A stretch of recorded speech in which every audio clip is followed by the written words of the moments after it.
Our story begins in a kingdom with a massive castle perched atop a mountain. Inside, the queen appoints Joran Tamer as the frontier count, but he doesn't seem to grasp the title. The people in the hall start whispering, wondering if she made a mistake with the appointment. But the queen gets annoyed with the noise and shouts for everyone to be silent. Then she turns to Joran and asks if he's gone deaf, which totally freaks the guy out. The monarch keeps the pressure on, questioning why he isn't responding as he should. The man gets even more nervous and starts breaking into a cold sweat, clueless about what to do. In desperation, he tries to ask his status window for help, but it looks like that's a no-go. So Joran begs the queen to please take back the order she just gave. The sovereign asks if he means to defy her, and the guy denies it, asking what this title even is. But she gets furious over a word he used and glares at him with pure hatred. The man repeats the address, Your Highness, not understanding what the problem was this time. The queen just explodes, yelling and asking if he doesn't recognize her as the King of Cain. Joran corrects himself real quick, saying he got lost for a moment because of her grace. Just then, a hooded figure shows a map and says this is the land he will govern. The nobles are shocked by the name of the place, saying the town has no citizens and no market. One of them even remarks that the place has more monsters than people, but the queen gets ticked off again. She then declares that from that moment on, the city will be called the Tamer Territory. Next, the map of the area Joran is to govern is shown to everyone in the hall. One of the ministers then asks what a frontier count is, as he's never heard of such a title. The monarch replies, as calm as can be, that she just made the title up. The guy is in shock at this revelation, and the sovereign congratulates him on his new position. She continues, saying he is the first and only frontier count and orders him to protect her people. Joran kneels again, saying her grace is immeasurable and that he will fulfill his duty. The queen raises her sword to make the poor sap's appointment official, but without any ceremony, she just smacks the sword right on the man's head hard. The guy is left all dizzy on the floor and starts freaking out, cursing out everyone and everything in sight. Turns out, in the original game's story, he was supposed to become the captain of the royal guard. But due to a future incident, Joran would end up meeting a tragic end. The surrounding guards think the whole thing is weird, saying he's been like this ever since he was resurrected. The guy starts screaming, wondering why he ended up in the body of a game character. He regrets accepting a certain quest that landed him in this whole crazy situation. Then the scene shifts and we see what his life was like before all this happened. This here is Bang Ho Young, a 27-year-old warehouse worker. He would watch his younger siblings go to school, hoping they'd get there safely. For 3 years, ever since his parents passed away, he followed the same routine every single day. The guy didn't have big dreams, but he wanted to give his siblings a better life. Working at the warehouse, he's surprised it's already lunchtime. The time just flew by. After eating, the only thing he did was head straight to a gaming cafe. There, the man would just chill and relax a bit after a hard day's work. His only form of entertainment was a game called Rain of Dice, which was already loading up. He then grabs his phone to see if he sold any items and thinks about which hero he's gonna pick. His choice is the shaman Bardha, who has a unique ability called Conversion. This skill turns enemies into allies but consumes more power against stronger foes. Bang Ho Young finds it way easier to charm enemies than to train his own. During the game, an ogre appears and the guy gets ready to use his ability. He uses the conversion skill to turn the monster into his ally. With the ogre on his side, he now just needs a few more troll shamans to complete his setup. He wins the match and even manages to earn 3,500 KP. Suddenly, a strange notification pops up on his phone screen, leaving him confused. A seasonal quest called Defense of the Apocalypse Territory has been unlocked. The guy finds it weird because in the game, Apocalypse is a city, not a territory. He's completely shocked by the situation and wonders if this is for real. The reward is KP converted into cash, plus 5 mythic grade items. The guy loses his mind over the conversion rate, which is 10,001 per accumulated point. On top of that, he figures if he sells the 5 mythic items, he'll be set for life. But a warning says the mission is in hardcore mode, and if he fails, he can't try again. Even so, the man thinks the reward is way too generous for just that one condition. The game's community chat goes wild, with everyone commenting on the event. He's on the fence about whether to do the mission and calculates he could make 5 million won. Thinking of his siblings, he decides he's going to do his best for them and accepts the mission. As soon as he hits the button, the Apocalypse Territory defense screen appears again. But suddenly, he feels something strange, and his eyes widen in pure panic. A red warning screen pops up saying that ultra hardcore mode has been applied. The guy hears a voice and gets spooked, wondering where it's coming from. The warning continues, saying that if he fails, his data will be erased and he'll be wiped out for good. And to make matters worse, he can't quit the mission or stop midway, no matter what. Right after, a gigantic and terrifying dragon appears, roaring in front of him. The final warning informs him that he cannot log out of the game until he completes the mission. With no time to react, the creature attacks the poor guy who has no way to defend himself. The guy screams in desperation as he's sucked into a bright light, and that's exactly how he ended up possessing the body of the character Joran Tamer. Turns out, in this world, Joran had ended his own life, and upon his resurrection, our MC's soul took over. but instead of the character's original potential, he received the conversion ability. He then asks the status window, and it confirms that time in the real world is frozen. The system greets him and says that time in his world has stopped, but everything will go back to normal if he wins. The guy is relieved to hear that, as he was worried about his younger siblings. The scene then returns to the present, with him inside a tent after becoming the frontier count. A red-haired woman calls him captain but corrects herself and asks if he's okay at the moment. Then her status window appears, showing that Lillian is a lancer with excellent stats. He says he's fine, but the girl is disappointed by his change in behavior. The guy realizes that eye contact brings up the stats and wonders who this window is. He feels awkward at the lady's question and doesn't quite know what to say to her. The lieutenant explains that on the way over he kept mentioning this status window the whole time. The man realizes the window only appears if he speaks out loud, but he can't explain that. The girl then changes the subject and asks if he remembers when they first met. He thinks of course he remembers, since he's unlocked this character multiple times in the game. So she tests his memory and asks what he said to her when they first met. The scene shifts to a flashback where Lillian was crying her eyes out for someone who had perished. At that moment, Joran approached and comforted her, calling her name to calm her down. In the flashback, the man comforts her and invites her to come with him. Back in the present, a soldier shows up and says the others are waiting for the count. The guy then calls Lillian by her name and places a hand on her shoulder. With a smile, he repeats the same words and tells the girl to come with him. The lady blushes and is overjoyed, realizing he remembered that moment. Next, Joran heads to the parade ground and gets ready to speak to his soldiers. Their conversion rating, which measures loyalty, is at an average of 50. He's shocked because on the first day that number was over 90 and has now dropped significantly. The guy thinks it's a miracle no one has deserted, since the mission is practically a suicide run. He figures the original Joran was a very charismatic guy who knew how to talk to people. But he doesn't have that gift, so he's going to need a little help handling the situation. The man knows he's going to need their support big time to be able to lead the troops. One of the soldiers asks what's going to happen, and he says the queen gave him command. But the future of each person there is a decision they must make for themselves. He's basically inviting them to exile in a monster's den, fully aware that the nobles are laughing at him. He continues, asking what good it would be to enjoy luxury if he were doing it all alone. The guy says that as a captain he would live well, but his men would continue to suffer greatly. That's why he shouts that he thought it best for everyone to share the hardships together. The speech moves the soldiers and their loyalty rises a little more in that moment. He says that even without comfort and living in caves, the journey will be worth it. The man promises that everyone will be able to say with pride that it was worth it in the end. The system announces that the speech has strengthened the soldiers and their conversion has gone way up. He promises lands that not even the founding king had, and calls for those who will go with him to take a step forward.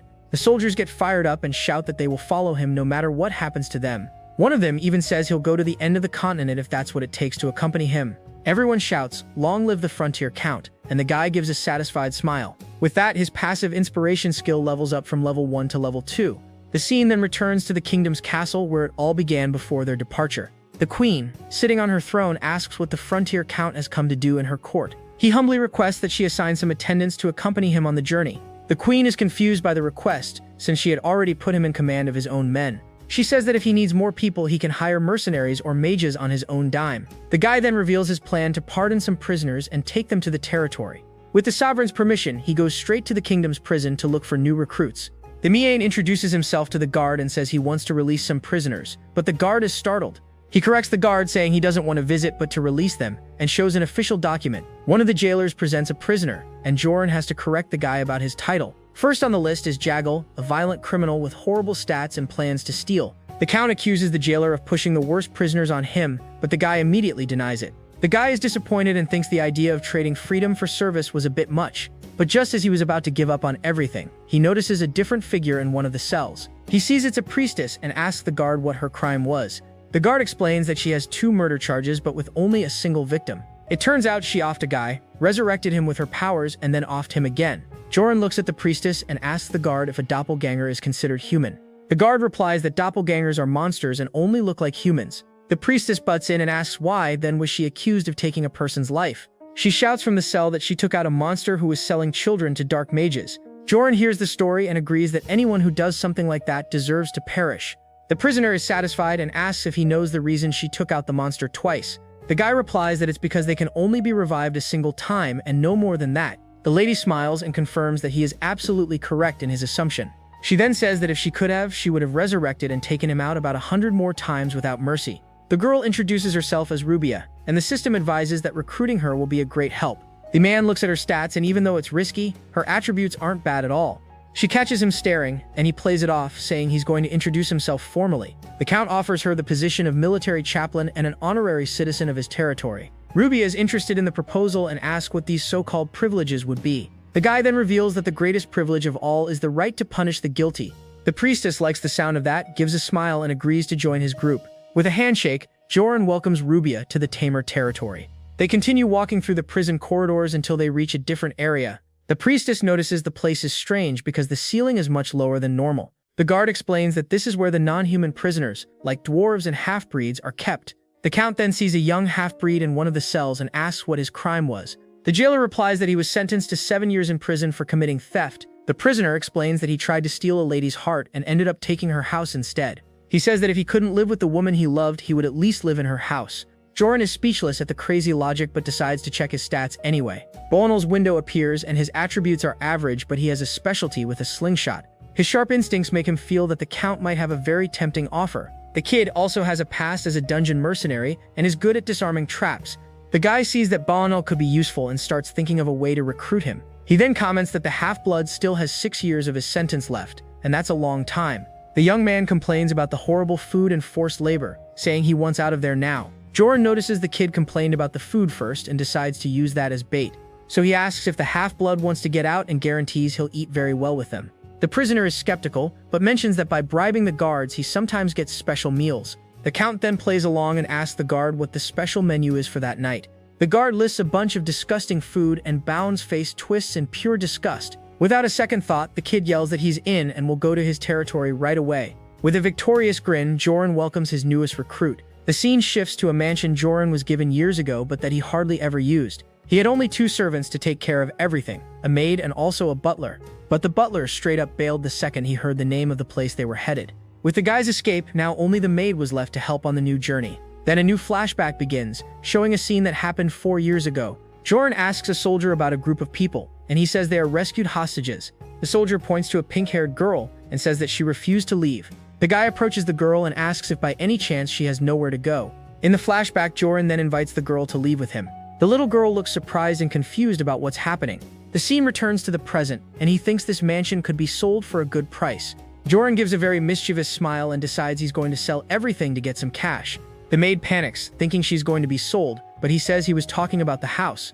The girl is relieved and says she thought she was going to be sold to some other mansion. Peach's status window shows that she's super attached and won't leave her master for anything. The lady says she would follow her master to the ends of the earth, and he thanks her for her loyalty. But the maid continues the sentence with a very creepy smile on her face. She says she would hunt him to the ends of the earth if he ever abandoned her one day. The system warns that dismissing her costs 1,000 EP with an almost 0 chance of success. The MAN thinks that even if he had 1,000 EP, he wouldn't spend it on something like that.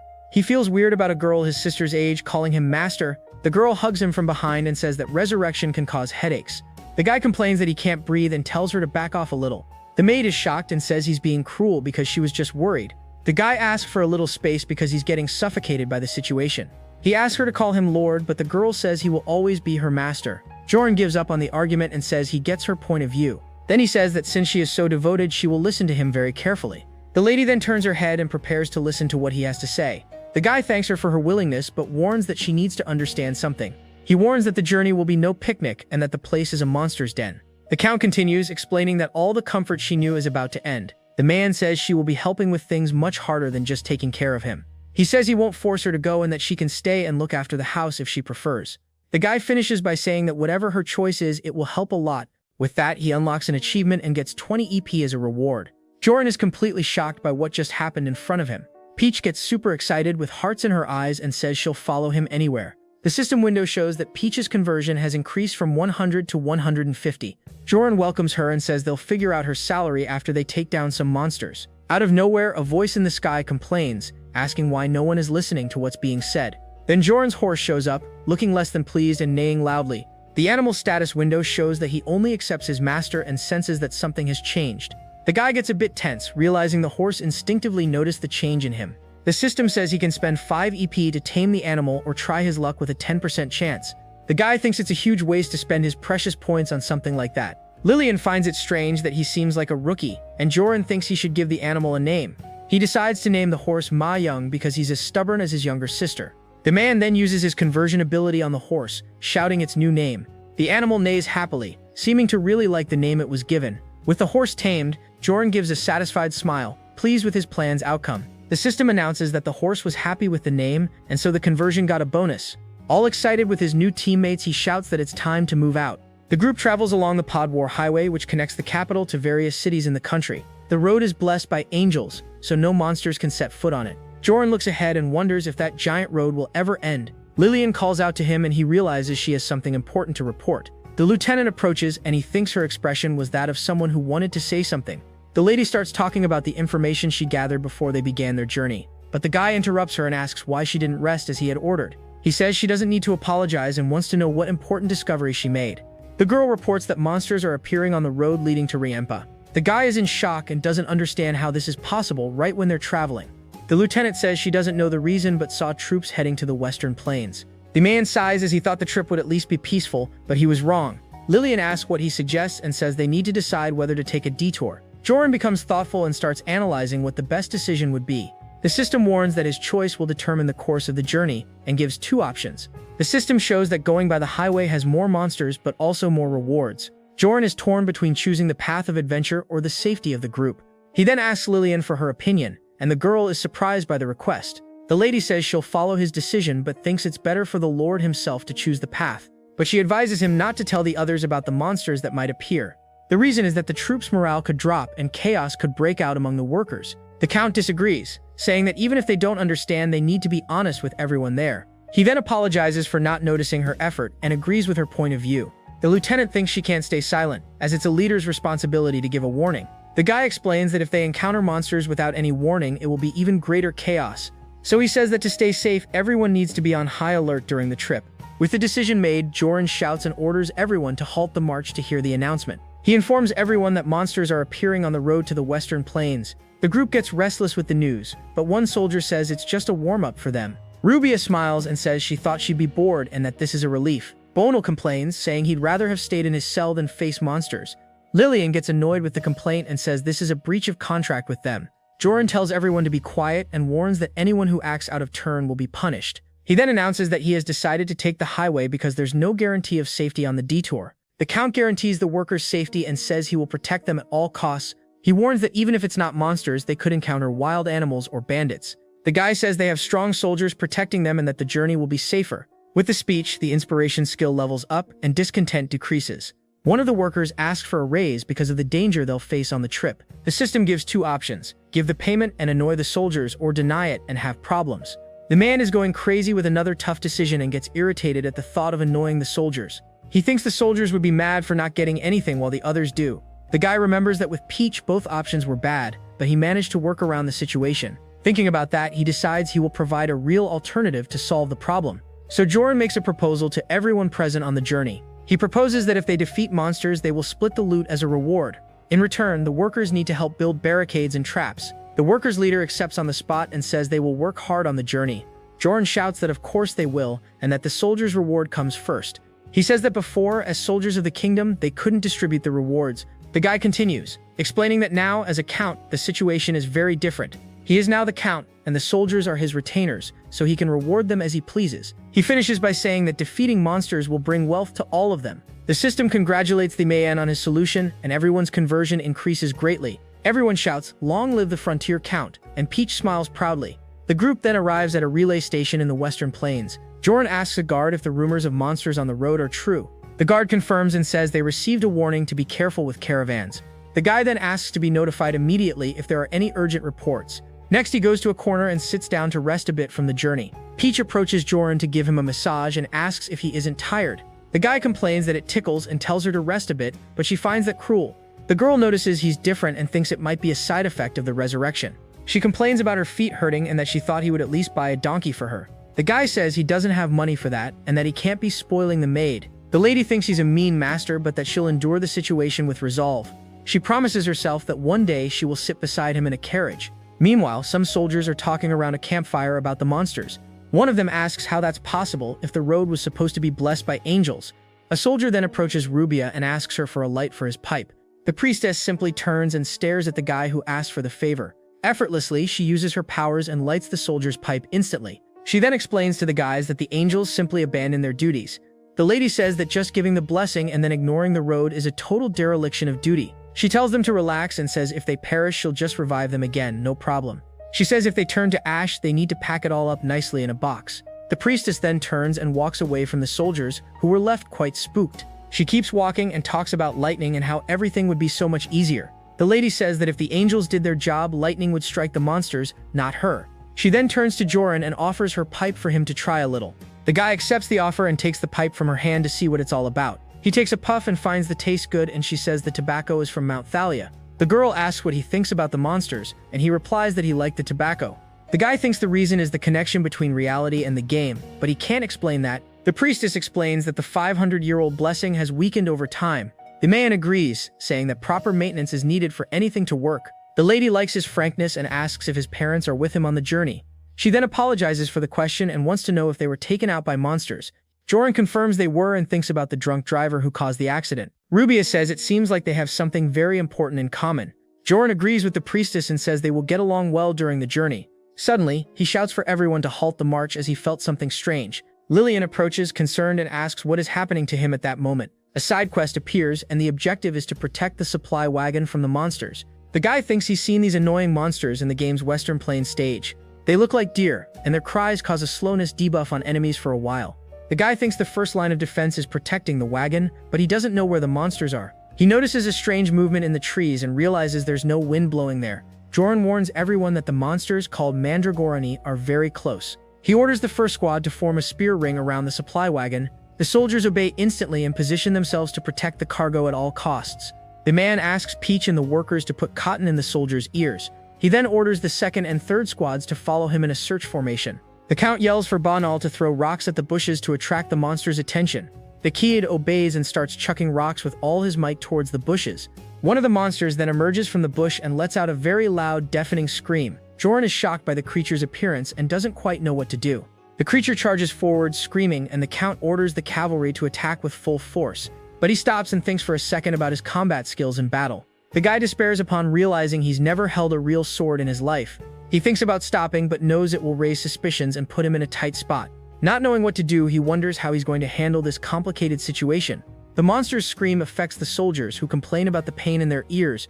The guy finds it strange not to feel anything and wonders if it's because of his military service. The system activates a trait that makes him immune to the screams due to his experience. But the status window warns that this immunity doesn't apply to the other horses. The man realizes he forgot to protect the horses and goes into a total panic. He shouts for Rubia to use a protection spell on the animals as quickly as possible. Joran turns to give the order but sees that one of the monsters is already very close. The priestess's horse gets spooked by the scream and rears up, throwing her to the ground. Joran's horse also gets spooked and starts neighing and rearing up non-stop. The animal runs uncontrollably with the man on its back, who doesn't know what to do. The horse ends up throwing the guy to the ground right in front of one of the monsters. He then looks at his sword and realizes he's in a very tight spot. The guy screams in despair as the monster prepares to attack him with everything it has. The creature approaches and the Count is frozen in fear, unable to move. He continues to scream as the monster prepares to deliver the final blow. But out of pure instinct, Joran manages to strike the monster right in the middle of its body. The system announces that he has eliminated a monster and earned a reward for the first kill. He also unlocks an achievement for eliminating the boss right at the start of the battle. The Mian is speechless and starts to break into a cold sweat over what just happened.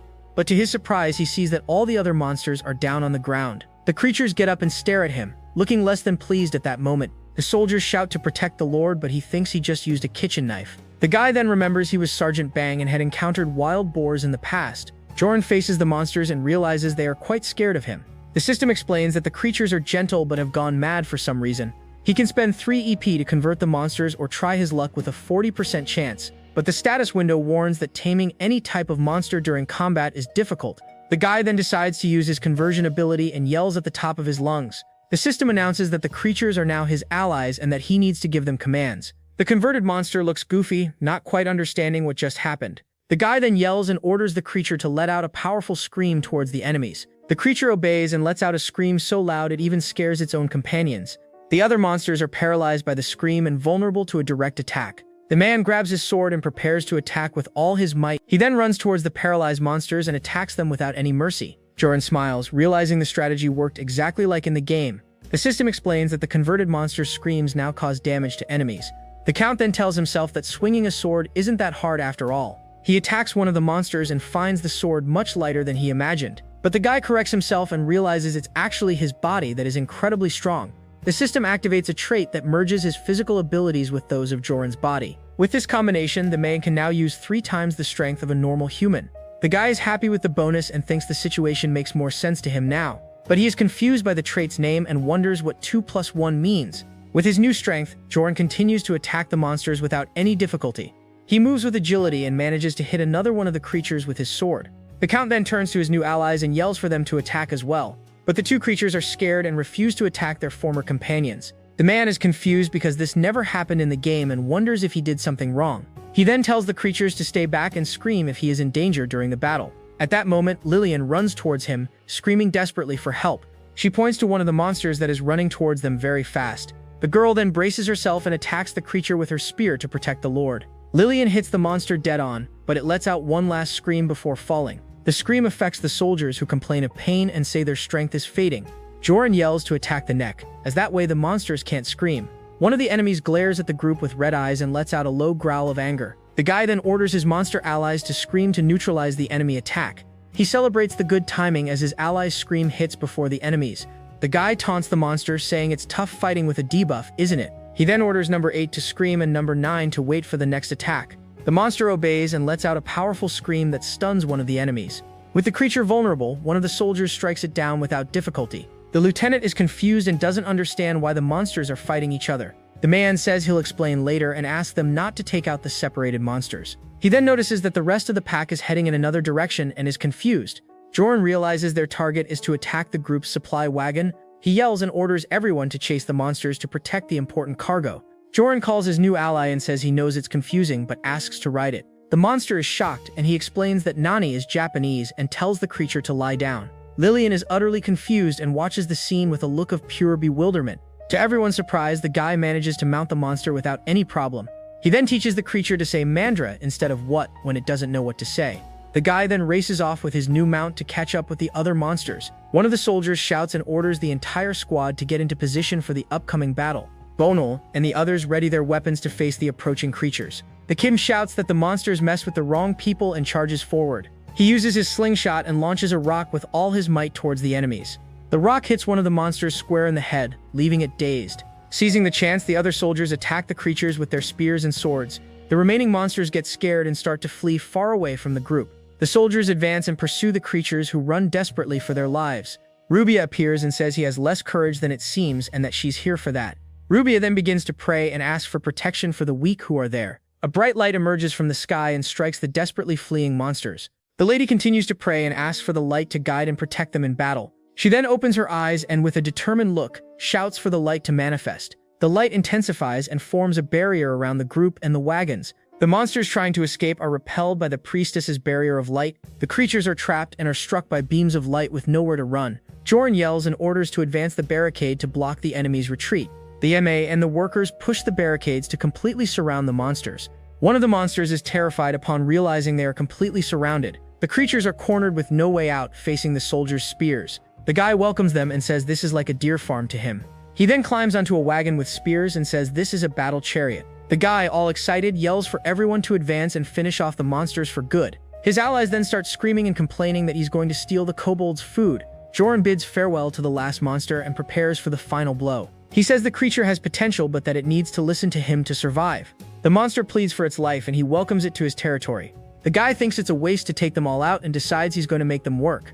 Lillian runs and yells not to harm the monsters that were spared. The lady approaches and asks with concern if the guy is okay after the battle. He says yes, but she asks if his head is okay after the resurrection. The lieutenant asks if he's gone insane and how he could make dozens of monsters into allies. The soldiers also get agitated and don't like the idea of taming the monsters. The system warns that if he doesn't convince them, his tamer level will decrease. The man thinks about the creature's soft fur and how it could be useful in the future. He then decides to explain the situation to calm everyone's nerves. And he gathers everyone and asks them all to listen carefully to what he has to say. Joran starts by saying that as everyone knows, he was recently resurrected. He then reveals that as a side effect, he awakened a new special ability, and he reveals the ability to tame monsters and turn them into allies of humans. Then the guy calls his new allies to prove his point to everyone there. The system warns that the creatures are terrified by the massacre, and the human stares. Joran calms the monsters and promises delicious hay if they behave well. He then orders one to lie down and the other to stand up to show they are under his control. The soldiers are shocked to see the monsters obeying a human without question.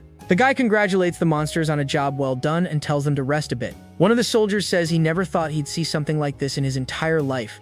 Lillian says that everyone saw how the monsters helped win the battle easily. He continues, saying they can carry luggage and weaken other monsters. The man picks up one of the monster's horns and asks if anyone knows its effects. He explains that the horn and the leaf are excellent for restoring the body's stamina. Joran then asks Peach to bring some hot water and she obeys instantly. He then calls for Private Yak, and the young man is surprised by the sudden call. The Count asks about the soldier's health, and the guy is shocked at how he knew. Joran says he knew because of the status window and offers the soldier some tea. He tells the guy to drink up and says he'll take responsibility if he feels sick afterward. The soldier then drinks the tea made from the monster's horn without hesitation. Suddenly, he feels a surge of energy course through his body and is amazed by the effect. The soldier celebrates, saying his condition has improved a lot after drinking the tea. Meanwhile, Rubia is holding the soldier's hand and he asks her to stop. The priestess compliments the soldier's soft hands and the guy doesn't understand the compliment. Joran explains that the horns can be sold for a good price on the eastern continent. The group gets excited at the prospect of making good money from the horns. The guy then asks what they think about getting these medicinal materials all the time. He says they will need to trim the horns regularly, and the monsters agree. Balnal comments that taming monsters isn't that surprising in the grand scheme of things. Rubia says that if reforming humans is hard, monsters must be even worse. At this, the guy says he can see the pacification level and that he can be trusted. The lady gets excited and says she's always wanted to try punishing a monster at least once. Joran asks if they will attack humans again, and the monsters deny it on the spot. He proposes a work contract in exchange for shelter and quality food. With the deal sealed, he unlocks an achievement and gets 10 EP as a reward. The monsters are all happy with the deal and stick their tongues out in celebration. The guy's pacification skill levels up from level 2 to level 4. He then asks if anyone objects to taking the creatures, and no one says a word. The side quest is completed successfully, and he earns 13 KP and 20 EP. The guy realizes he doesn't earn KP for pacifying and thinks it's better than the alternative. He celebrates with everyone and invites them to eat and drink their fill in victory. But one of the men asks about the meat and if it was deer they were going to eat. The man asks if there's an option to burn the bodies of the slain monsters. Lillian says yes, and that they will burn them in the stove to cook dinner. He promises not to serve anything he wouldn't eat himself, and reminds them of the tea they drank. One of the soldiers complains and asks why he insists on cooking monster meat. It turns out that the cook, Sergeant Jerry, has a very poor presentation in his dishes. Rubia says a prayer over the monster meat, asking to remove any parasites. The meat looks pretty disgusting and full of weird things that no one wants to eat. Joran tries it and finds it more edible than he thought, thanks to the cooks. He then asks the sergeant to follow his cooking instructions for dinner. The cook complains but agrees to follow the orders, even though he doubts the final result. The guy asks to separate the fat from the belly skin, and the cook obeys. He then orders to wrap the fat around the loin, and the cook complains again. He ties up the meat and warns the cook that he'll use his salary to buy hay. The man places the meat on an iron plate and takes it to the oven. He also prepares rib skewers with whole onions to roast alongside it. The cook asks how they should cook the meat, and he gives a clear order. He decides the meat will be cooked medium to suit everyone's taste. The cook complains again, but the guy threatens him and tells him to cut the noise. Joran then holds up a large jar and Peach asks what it is. He says it's soy sauce, and that in the kingdom's capital, there are ingredients from all over. Peach thinks the seasoning is disgusting and doubts it will please her master's palate. Joran then prepares the sauce with various ingredients to season the meat. He tastes the sauce and says the important thing is to please the taste of the territory's citizens. The guy adds alcohol and tea to remove the meat's strong smell, and Peach is startled. He then asks the girl to make some fruit juice and add it to the meat's seasoning. The cook complains about the smell of mango, and the man tells him to take a break. With everything ready, he cuts a piece of the meat to see how the flavor turned out. He puts coarse salt on the meat and offers a piece for the sergeant to try. The cook then tastes a piece of the monster meat that he prepared. He is amazed by the flavor and can't believe what he's tasting. The sergeant apologizes for his rudeness, and the guy tells him not to complain anymore. With that, the passive inspiration skill levels up from level 4 to level 6. Everyone eats the meat and is surprised by the tender and juicy flavor of the dish. Joran tells the cooks to eat and says he'll take care of the rest of the work. The group then celebrates the victory by eating and drinking together, all very happy. Two of the workers are drinking beer when one of them smells something different in the air. The man is very proud and says his new dish is worthy of a famous show. He then reveals the name of the dish, and the men shout, super excited, with the mandragorani bulgogi. The dish looks absolutely delicious, and the whole group is amazed by its appearance.